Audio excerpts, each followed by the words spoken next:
पिछले एपिसोड में मैंने आपको दिखाया किस तरह अम्बा भीष्म पितामह पर क्रोधित हो जाती हैं, क्योंकि वो उसको ज़बरदस्ती उठा कर ले आते हैं अपने भाई विचित्रवीर्य से शादी करवाने के लिए। लेकिन उससे शादी तो नहीं हो पाती और वो वहाँ से शाल्व नरेश के पास भेज दी जाती हैं, क्योंकि वे शाल्व नरेश से ही प्यार करती थी। मगर शाल्व नरेश भी उन्हें स्वीकार नहीं करते।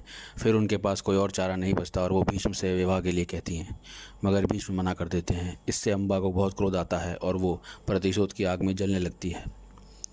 वो इस बात को अपना घोर अपमान समझ लेती है और वो सोचती है कि मैं साध्वी का जीवन ही अब बिताती हूँ। फिर वो साधुओं के पास चली जाती है। उन्हीं साधुओं में उसकी मुलाकात अपने नाना से होती है, जो बाल्यावस्था में ही तपोवन चले गए थे, जो कि भगवान परशुराम के मित्र और बाल सखा थे। वही अम्बा को सुझाव देते हैं कि भीष्म पितामह को हराने का सामर्थ्य केवल भगवान परशुराम में है। उन्हीं के कहे अनुसार अम्बा सारी घटना भगवान परशुराम को बताती है और भीष्म पितामह से विवाह या उनको दंडित करने के लिए कहती है।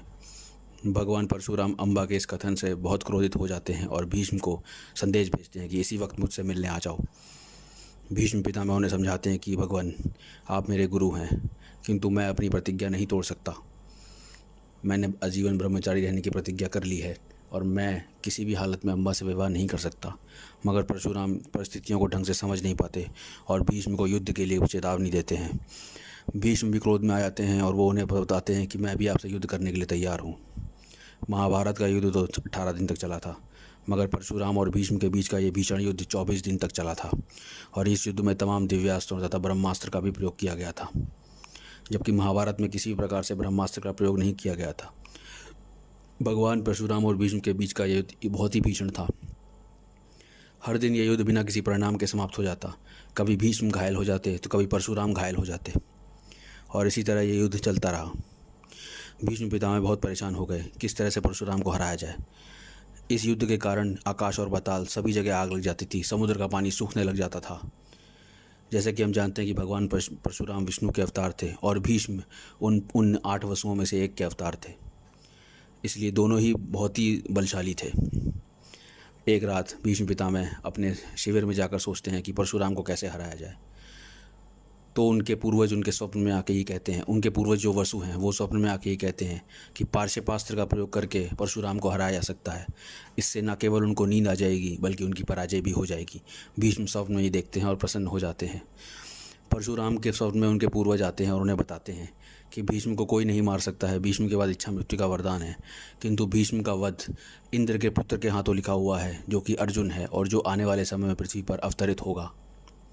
यह सुनकर परशुराम भी निश्चिंत हो जाते हैं। अगले दिन भीषण तरीके से दोनों के बीच में युद्ध ठन जाता है और भीष्म पितामह अपना पार्श्वपास्त्र अस्त्र का आह्वान करते हैं।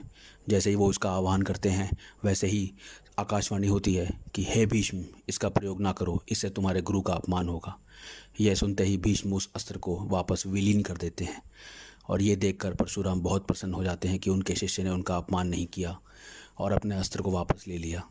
भीष्म पर सब तरफ से फूलों की वर्षा होने लगती है कि ऐसे महान शिष्य दुनिया में कहाँ कहाँ मिलते हैं। परशुराम भी प्रसन्न हो जाते हैं और वो भीष्म से कहते हैं कि आज तुमने अपने गुरु को परास्त कर दिया भीष्म, अब मैं वापस नहीं जा सकता, या तो मेरा वध कर दो या तुम वापस लौट जाओ। भीष्म ने परशुराम से कहा कि मैं तो युद्ध आपसे करना ही नहीं चाहता था, मगर आपने मुझे युद्ध करने के लिए प्रेरित किया तो मैंने आपसे युद्ध किया, अब मैं वापस जा रहा हूँ। ये कहकर भीष्म वापस चले गए, परशुराम वापस चले गए। अम्बा का कुछ भी नहीं हो सकता था, क्योंकि अम्बा परशुराम के सहारे थी, मगर वो भी पराजित होकर चले गए थे। अब अम्बा ने शंकर भगवान की तपस्या की। शंकर भगवान आए और उन्होंने कहा, मैं भीष्म को मारना चाहती हूँ। शंकर भगवान ने कहा कि तुम भीष्म को नहीं मार सकती, लेकिन तुम भीष्म की मृत्यु का कारण ज़रूर बनोगी। कहते कैसे? तो उसने कहा, तुम अगला जन्म शिखंडी के रूप में लोगी। राजा द्रुपद के यहाँ एक लड़की पैदा होगी जो शिखंडिनी के नाम से मशहूर होगी, तुम वही बन के पैदा होगी। अम्बा कहती है कि मैं तो एक कमज़ोर स्त्री के रूप में पैदा होंगी, मैं कैसे भीष्म से लड़ूंगी। तो उन्होंने बताया कि उसका आधा शरीर पुरुष का होगा और आधा शरीर स्त्री का होगा और वही भीष्म की मृत्यु का कारण बनेगी। यह सुनकर अम्बा प्रसन्न हो जाती है। अम्बा उनसे एक और इच्छा करती है कि बस मुझे बस सब कुछ याद आ जाए अगले जन्म में कि कैसे भीष्म को मैं सजा दे सकती हूँ, ताकि मैं आनंद ले सकूँ भीष्म की मृत्यु का। शंकर भगवान उसे वरदान देते हैं कि तुम्हें अगले जन्म में भी ये सब याद रहेगा जो इस जन्म का है और तुम भीष्म से पूरा प्रतिशोध ले सकोगी। इसके साथ ही अम्बा स्वर्गलोक को चली गई और शिखंडिनी के रूप में राजा द्रुपद के यहाँ पैदा हो गई।